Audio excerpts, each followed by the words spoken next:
1982માં 9મા ધોરણમાં મેં અમદાવાદમાં પ્રવેશ કર્યો. તો અમે 3 ભાઈઓ એક નાનકડી ખોલી ઓરડી ભાડે રાખીને, પતરાવાળી ઓરડી હતી, 10 બાય 10ની ઓરડીમાં અમે રહેતા હતા. મેમકો, નરોડા રોડમાં મેમકોમાં અમે રહેતા હતા.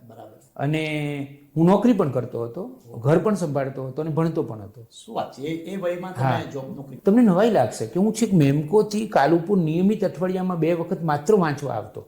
મને વાંચવાનું એટલું ગમતું, એટલે મેં મારા જીવનની પહેલી નવલકથા 1986માં લખી, 19-20 વર્ષની ઉંમરે. બહુ જ રસપૂર્વક, કારણ કે મારું વાંચન બહુ હતું એટલે હું લખી શકું એમ હતો. અને મેં મારા જીવનની પહેલી નવલકથા લખી અને રઘુવીર ચૌધરીને એડ્રેસ ક્યાંકથી મેળવીને પત્ર લખ્યો, અંતરદેશી પત્ર. બરાબર. ત્યારે 20 પૈસાનું અંતરદેશી આવતું.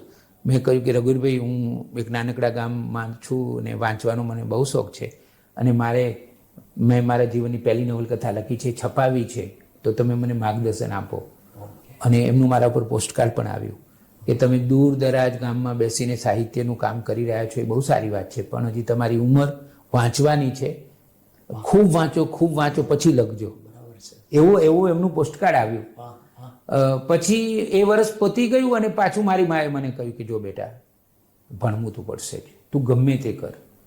તો મેં કોઈ વાંધો નહીં, કંઈક રસ્તો કાઢીશ.